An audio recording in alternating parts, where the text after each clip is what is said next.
Good morning, everyone. Welcome to the last live session for today. I just wanna, before starting, thank you for all of you. I can see your effort, and please continue to reach out to me if you have any question in the future. I will be more than happy to answer any question you may have. And again, I can see your effort. I can see this in the discussion board post. I can see this in weekly individual projects. So thank you. And I wish you all the luck in your new coming course or anything you are planning to start.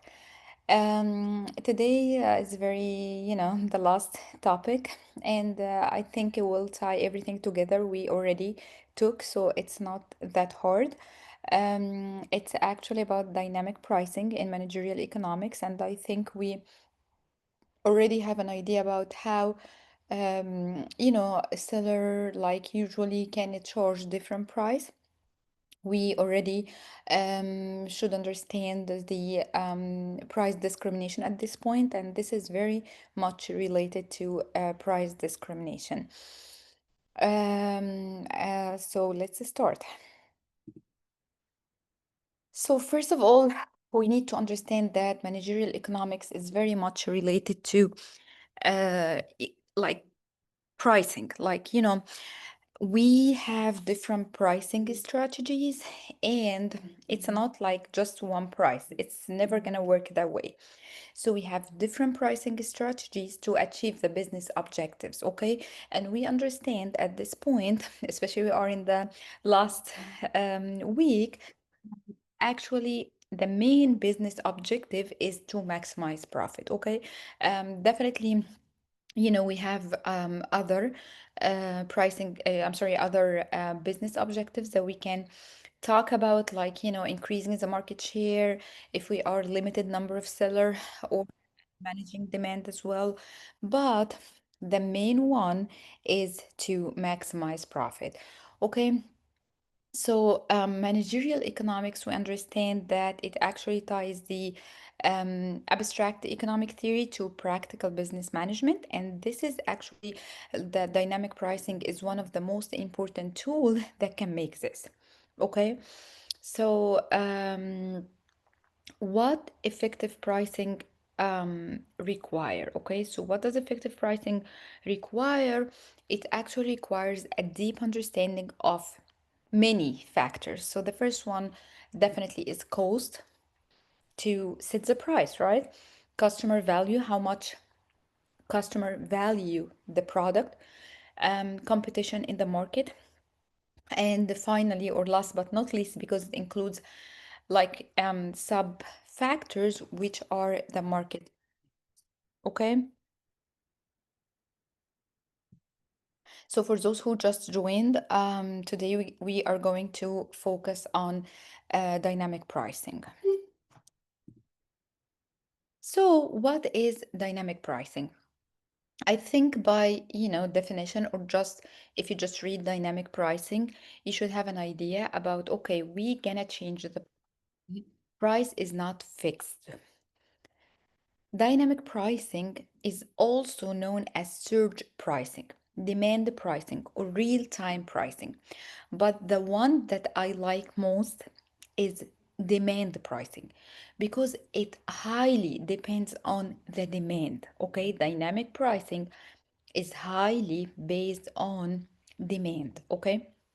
So, it is actually a strategy where businesses set flexible prices or for products or services based on current market demands. That's why this is the one I like most about it. Like the name I like most about dynamic pricing is demand pricing. So the businesses set flexible prices, but it's not actually based on customer preference or whatever other factor we already have learned in discrimination, but it actually highly depend on the market demands. Okay, so instead of like, okay, so instead of a fixed price, the price change in response to various real-time factors. But again, the most important one, or the one that dynamic pricing strategy highly is focused on, is actually the demand. Okay, so key principles of dynamic pricing. So the key principles are, first of all, customer segmentation, charging different prices to different customer groups based on their willingness to pay. But this one is much related to, it's just this according to the book, but in the real life, this is mostly related to price discrimination. Customer segmentation highly related to price discrimination. Okay, but it can be again under the category of dynamic pricing. Why? Because actually dynamic pricing is under the third degree price discrimination, so it can be subcategory of the price discrimination. And please, if you have any question, feel free to share. Don't ever feel embarrassed to ask any question.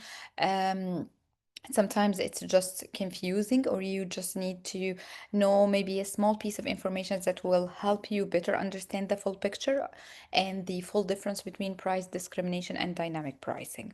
So the time-based pricing, and again, the most important one, demand elasticity. Okay, demand elasticity. So we will adjust the prices based on sensitivity of demand to price change. Okay, please focus only on this one. And finally, competitive landscape. So we should monitor and reacting to competitors' pricing strategies in real time. So again, those are common between the price discrimination and dynamic pricing, since dynamic pricing is actually can or like dynamic pricing can be actually under price discrimination with the broader definition, or the three subcategories or three types of price discrimination, especially the third degree one. But this one is actually very important on its own. That's why we will talk about this today, and it's highly focused on demand elasticity, or demand and supply. So, economic theories underpinning dynamic pricing. Yeah, I just, explained this. So the core theory is price discrimination. That's why we have in common the customer segmentation and time-based pricing. If you remember the off-peak and or an on-peak, or like, day of the week or season, competitive landscape. But again, we highly focused on demand. Supply and demand, dynamic pricing directly applies the law of supply and demand. And please remember this when you think about the dynamic pricing. So when demand is high, supply is low. Again, I just want to repeat this again. So demand is high and supply is low. So this is actually the best ever a chance for seller to go ahead and increase the price. And what is really exciting is you can see this in a perfectly competitive market. Can someone think about something happened maybe during the last year in the area you live in? Because I have a story I can share about like dairy, or about especially eggs in Virginia. Even if they can just write, in the chat, that would be great. I would love to see anything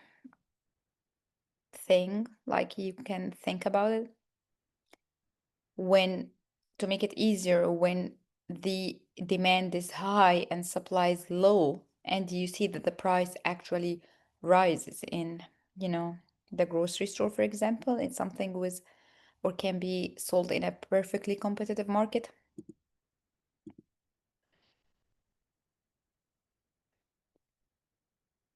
Yeah, thank you so much, Holly. This is exactly the yeah, thank you so much. It's a great to see this. Thank you, Nicholas, as well. Yes, eggs.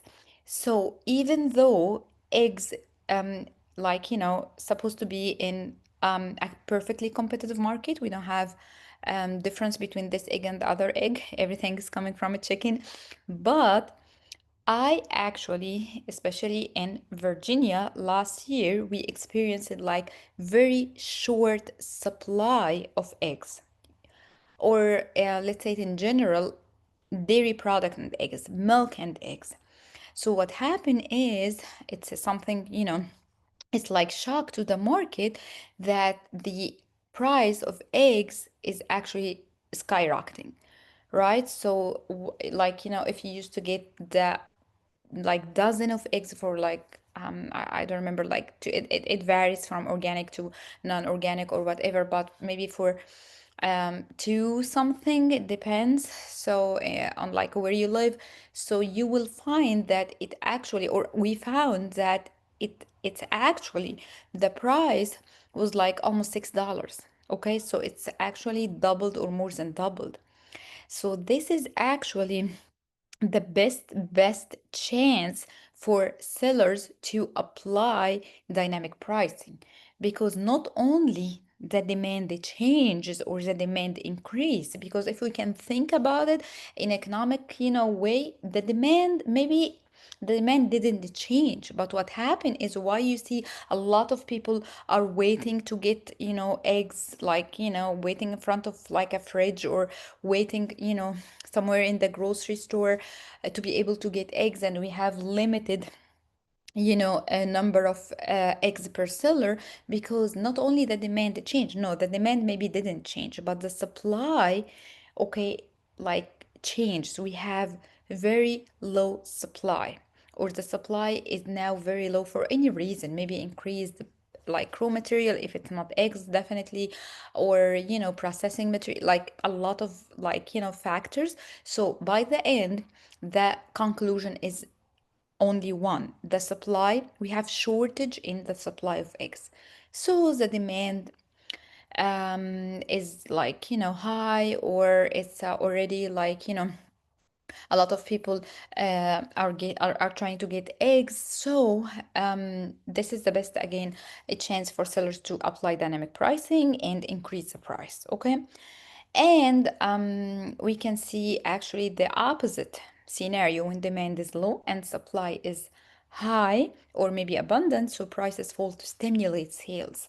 Okay, when we have lots of like stocks from something, even clothes, like even anything, so you will find that you will see discount, you will see offers, you will see coupons will send out, so you will see lots of ways, but by the end it's actually tools to apply what we call it dynamic pricing. Okay, and to be honest, I just want to highlight something here: not only increasing demand or shortage in supply will increase the profit, but also if we think about it, if the demand is low and supply is high, so we actually have zero profit. Maybe I'm having a loss, because as as a seller, I have to pay fixed cost.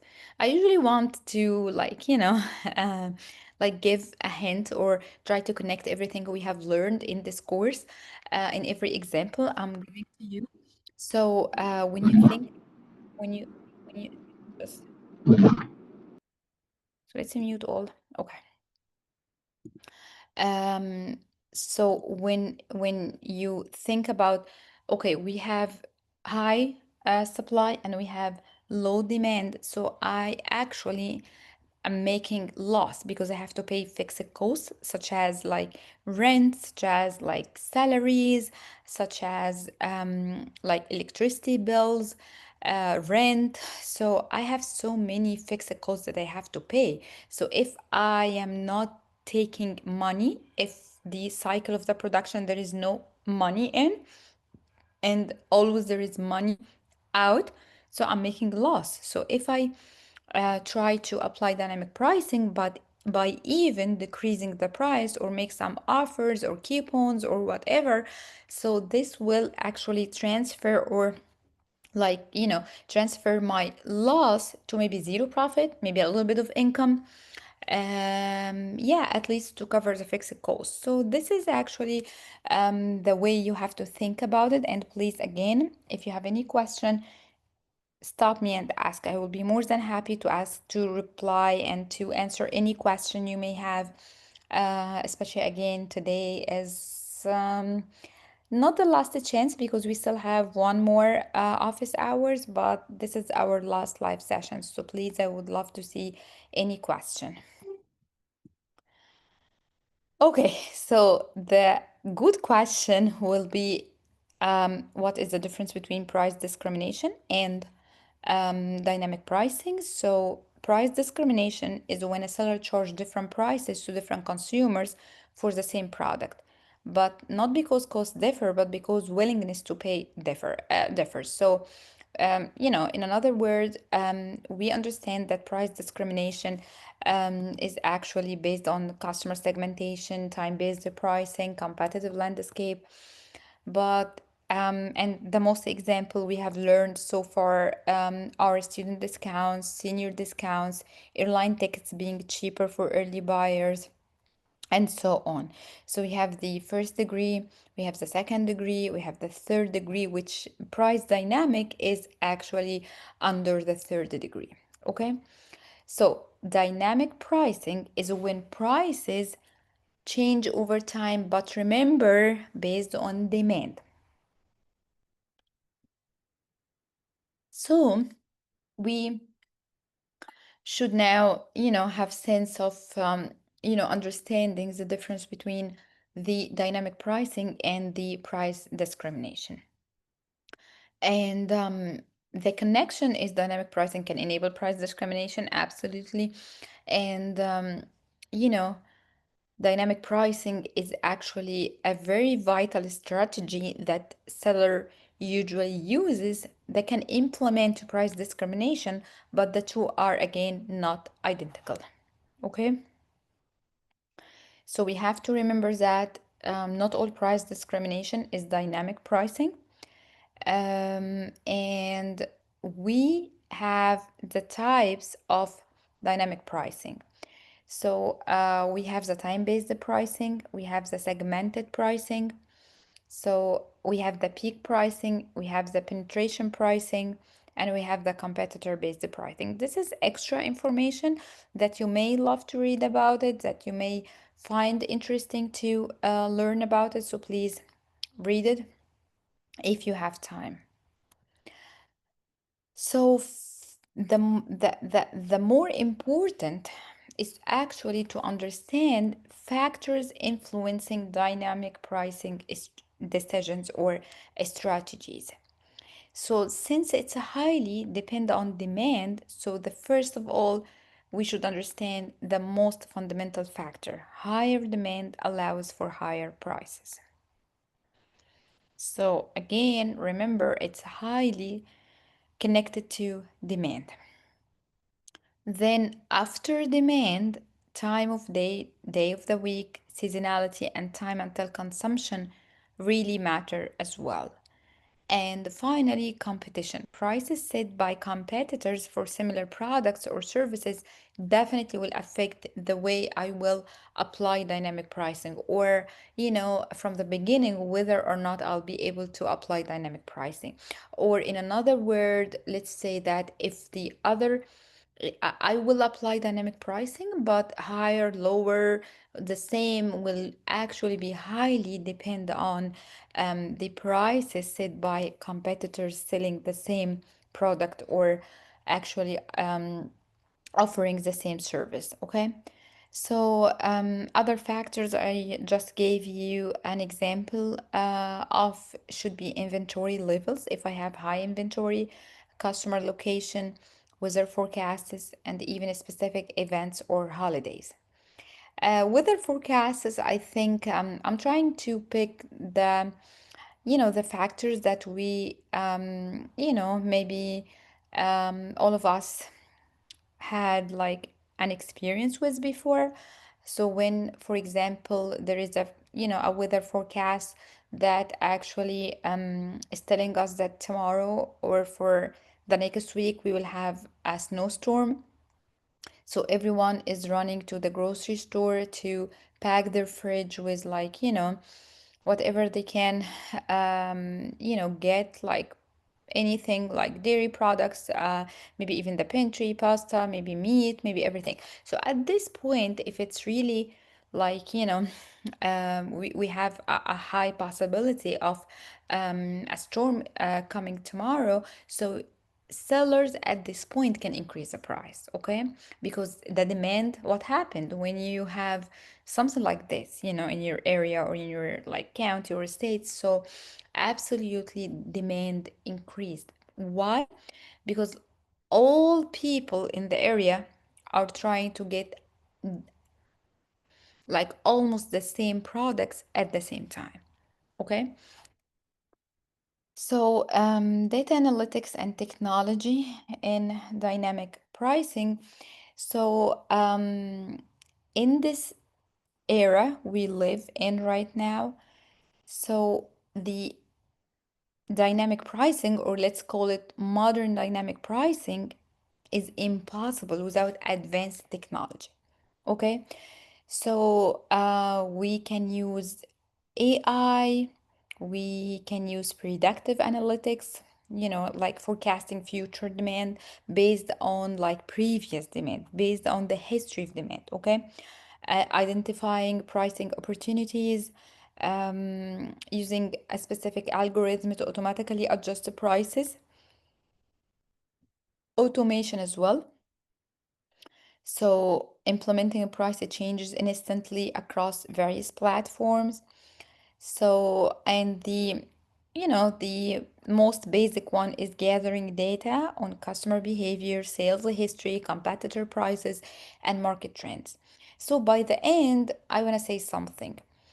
Um, Data analytics and technology are very, very, very important to be able to apply a successful dynamic pricing. Okay, so why I call it successful? Because if I just like use the old like tools, or something like only, okay, I will observe the market, I will okay, build my future only on future decision, definitely build only on like previous trend, but everything is changing every day. So I have to use AI, data analytics technology like AI in dynamic pricing to be able to adjust the price in a way that will make profit, not loss, because by the end, the goal is the same.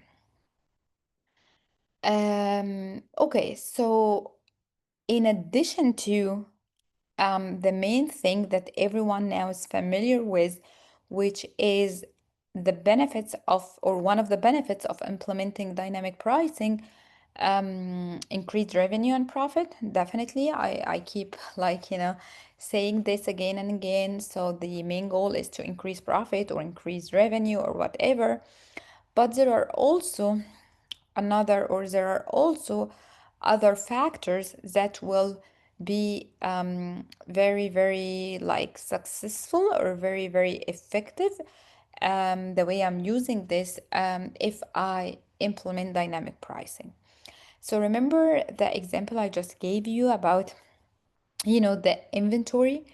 So if I lower the prices and get rid of the extra inventory I have, so this definitely will maximize revenue. Okay, remember the loss I will, have, or I will like, you know, have it if I'm still paying the fixed cost, I'm still paying my rent, I'm still paying the paychecks for, employees, I'm still paying utilities, I'm still paying maybe like a lot of fixed costs. The fixed costs for any seller, regardless of the size of the business, are still very large.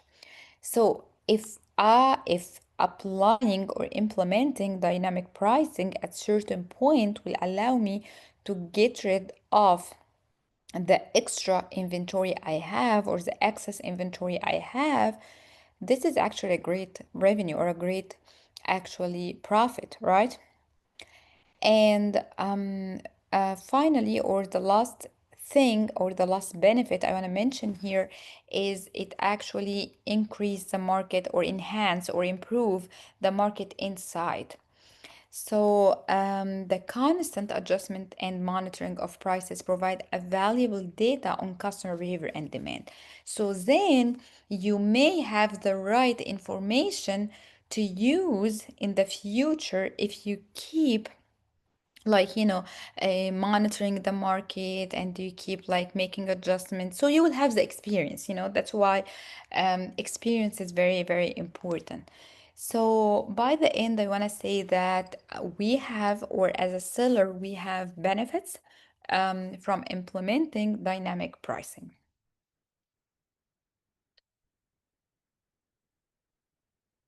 But like everything in the world, we have pros and cons. So we have benefits, but we have challenges and risks as well. So the key challenges are, definitely we have negative consumer perception. So I, as a customer, actually may feel that actually I'm being treated unfairly, or I think the best thing to say about it is being unfairly or manipulated, leading to a loss of trust. Okay, if every time I'm heading to the same store for a specific brand, I find like different prices for whatever I'm getting from this store, I will feel that there is something wrong. Sometimes I will find actually cheaper prices than I paid. That this will make me, like angry. And sometimes I will, yeah, I agree with you that you might think about, okay, but sometimes you feel that I actually got a good deal. But if the thing is actually being repeated one time after the other, so you'll find by the end that I as a consumer may feel, I'm being treated unfairly. And it actually has complexity at a certain point, so it requires significant investment in technology, because remember, this data analytics and technologies are very very important factors to be able to apply successful dynamic pricing strategy. So we have to spend, technology needs money, absolutely. So to get data science experience, like people or expertise, it needs money. Okay, so all of these issues actually make it some, like, let's say, complex to this, to a certain level. Okay, and the potential for price wars as well, because if you aggressively in this market apply dynamic pricing, so this actually will trigger something called retaliatory price cuts from competitors, and this will eroding profits for everyone. Okay, and it's not something the sellers are looking to. So it's not like, absolute tools, or you can use it in in absolute way without, being cautious, okay, or without the need to actually see the risk, to calculate the risk, to think about the risk. This is what I want you to understand at this point. Do you have any question? Anything you may have a question about? Okay, so we have some successful dynamic pricing examples that I wanted to share with you. So the pioneer of dynamic pricing, they adjust ticket prices based on seat availability, right? Maybe time until departure, and demand patterns to maximize revenue per flight. So this is depend on, if you think about seat availability, it's a highly related to demand, right? And demand patterns. So sometimes or I think all the times, everyone on board, everyone actually is being charged a different price for the same seat, for the same trip, for the same everything, for the same meal. But this is how it is, is the actually, especially airlines companies are highly applying the dynamic pricing strategies, which I really hate. I'm a person who travel, I can say a lot, so I usually hate the way it works with them, because every person is paying almost different price. Some people are paying maybe 2x, 3x the other passengers, or from the other passengers have already paid. So I remember, like, my husband told me that when he started to travel, that was like maybe 20 years ago. So the price was fixed.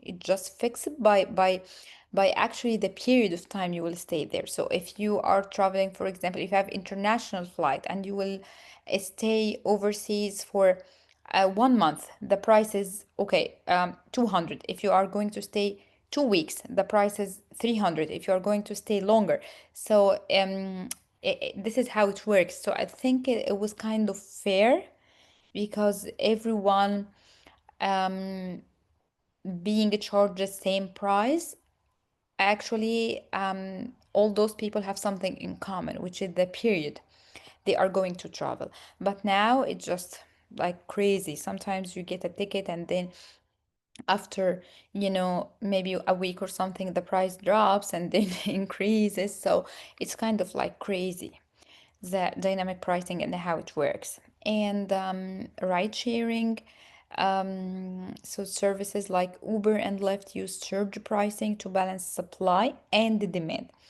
And I think a lot of us should be familiar with that. Like, okay, if, like, for the same thing, for the same ride, for the same distance, maybe you're taking this every single morning, but if the demand is high, the price is high. If the supply is high, the price is low. So, yes, they are using dynamic pricing, and e-commerce as well. So, Amazon, they are constantly adjust prices on million of items based on not only competitors' pricing, but I want to mention here demand. Okay, they have every single information they need, like they have every single piece of information they need to make more profit. If, for example, the simplest way to understand it is they have information, or let's say not information, data, because there is actually a difference between information and data. So they have data about, if, for example, you have something on your card. Okay, so now there is a possibility, like 50% maybe chance, or maybe more, depend on your even like history as a buyer, if you usually get this every month or every week, or how often you get. So think will take, I mean, every piece of information will take us to another piece of information. So they have information about whether you have in your card this item or not, how often you get this, and then they gather all this actually data to like control the price, or in a better way to understand, to apply successful dynamic pricing strategy. Okay, so if they have excess inventory from one product that there is no demand, or demand decreased from the last month, for example, or not a lot of people have it in their cart, so they then reduce the price, right? So, any questions so far? Do you need a minute to breathe, a break? Okay. So, ethical considerations and the consumer perception. So, while profitable, dynamic pricing raises important ethical questions. So, yes, it's a very profitable, but again, it raises important ethical questions, and we should be familiar with this question as well. The trust, the transparency, okay, and actually being fair. So, fairness. Is it fair to charge two people different prices for the same product at the same time? Transparency, discrimination, and brand loyalty, because a negative experience with dynamic pricing can actually, can really affect customers, right, and damage brand reputation in a long period of time or in a long term. Again, dynamic pricing in specific industries, especially airlines and ride sharing. And finally, we have the regulatory landscape and policy implication. So we have the antitrust concerns, like regulatory monitor for evidence of collusion, and we have data privacy regulation. So we have something, like GDPR can impact the type of customer data that can be used to personalize prices. So governments, are trying, and regulatory bodies, but again, it's they are trying to protect the consumers, so it's kind of like a war between not the seller and the buyer, but the governments, okay? And sometimes we have corruptions, and I really like, I don't want to say I enjoyed the antitrust class I took, but it was really helpful. It opens actually my eyes to a lot of like tools that the government is using, but sometimes it's just to or it's supposed to help customers, but sometimes it's not actually, it actually, it doesn't work that way, but again, we have those tools to protect consumers. And what I want to say about about the dynamic pricing, or the conclusion, is it's a very powerful strategy in managerial economics. Okay, it actually enables business to optimize revenue, and not only to optimize revenue or to maximize profit, but to manage demand effectively as well. And it highly depends on data, so it is actually a data-driven approach that's becoming increasingly prevalent across industries. Okay, and the future trend here, one of the most future trends are like one of the most future trends is AI. Yeah, this is what I want to say here. AI and machine learning. Okay, so even more sophisticated algorithms that can predict market changes with greater accuracy. So yeah, it's a very important tools. And we have another topic. Please, if you have any question about this topic, this is the right time to ask, because we will switch and spend the rest of the time talking about totally different topic. So if you have any question, please put in the chat.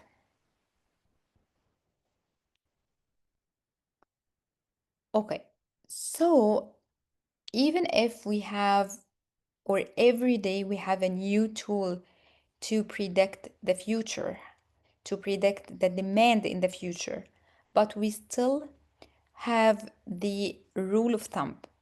What is this? Businesses' decisions usually are under uncertainty, okay? Because everything can change in a minute, everything, like, especially in this era that we live in. So every day brings something new. So by the end, we have something called uncertainty. Uncertainty is very important to understand in economics.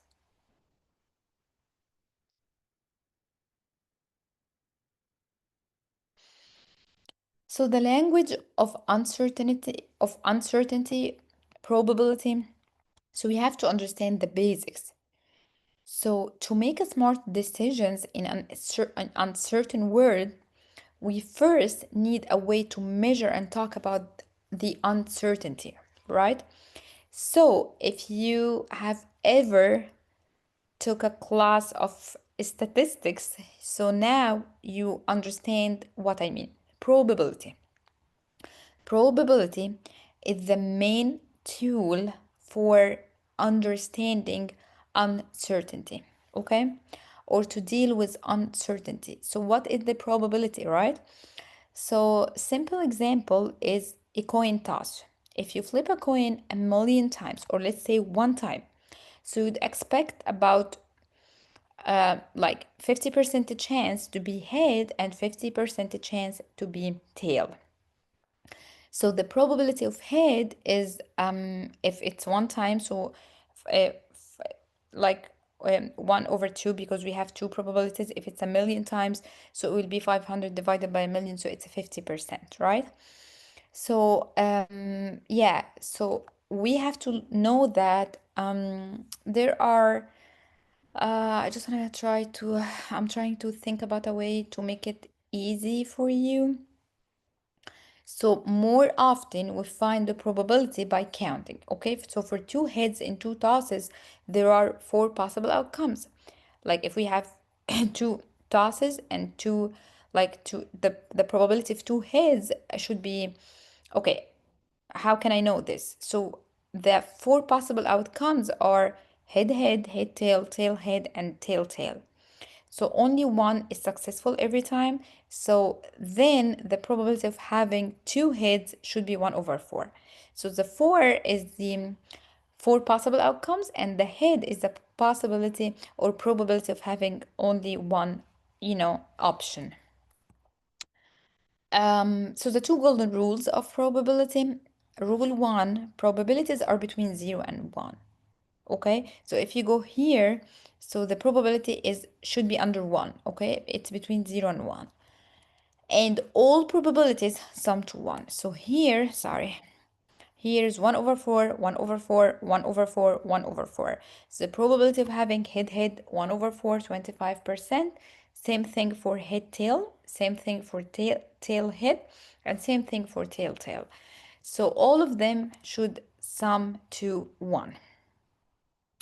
If we have 90 options, 90 outcomes, let's call it the right thing, 90 outcomes, the probability should actually sum all, or probabilities should sum to 1. Okay, and every single probability is between 0 and 1.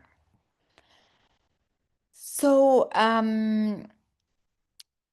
a random variable is any variable whose future outcome is uncertain. I'm so sorry. I know this is more like a statistics class, but economic and the statistics are usually highly related.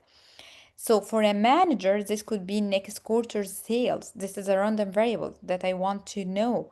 The future price of raw material, the value of a factory in a flood-prone area. So all of these are considered what? Cost, right? Cost. Future price of raw material. So this will definitely affect the price, right? It's connected in a way to the dynamic pricing strategy, because if I'm planning to increase the price, for example, next week, okay, to gain more profit, but if I have information that the raw material is starting tomorrow will increase, so then increasing the price is mandatory. It's not like, a way or a vital tool to gain more profit. It's essential to cover the cost of the extra raw material, right? So it's everything is connected in a way, or the other, to the idea of applying dynamic pricing, or even just the price, the fixed price. So we have to deal with a lot of uncertainty. Okay. So I will give you one example. If I have, like, a probability that a flood will happen.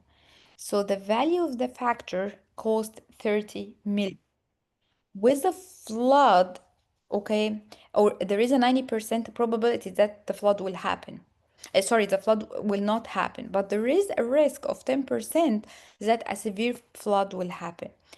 So then, just want to see here, the expected value of the factory should be 30 million multiplied by the 90% chance that there will be no flood, plus the 10 million multiplied by the 10% risk of having a severe flood.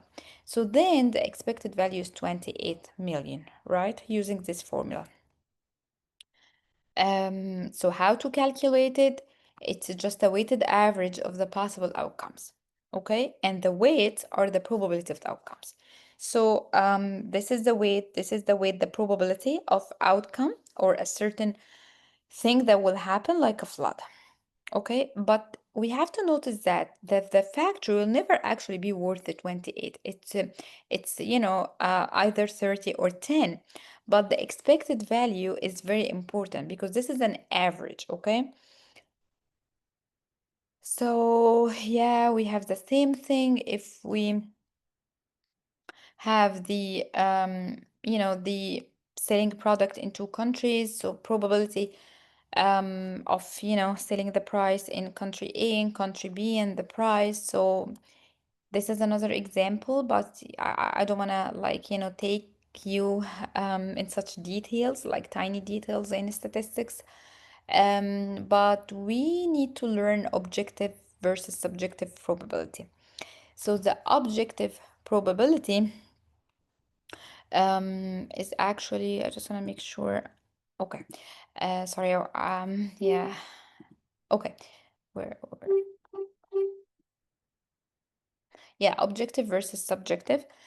So objective probability, this is based on hard data and long-term observation of relative frequencies. However, subjective probability, this is an educated guess or best estimate. I would love to usually call it best estimate when you don't have historical data, okay?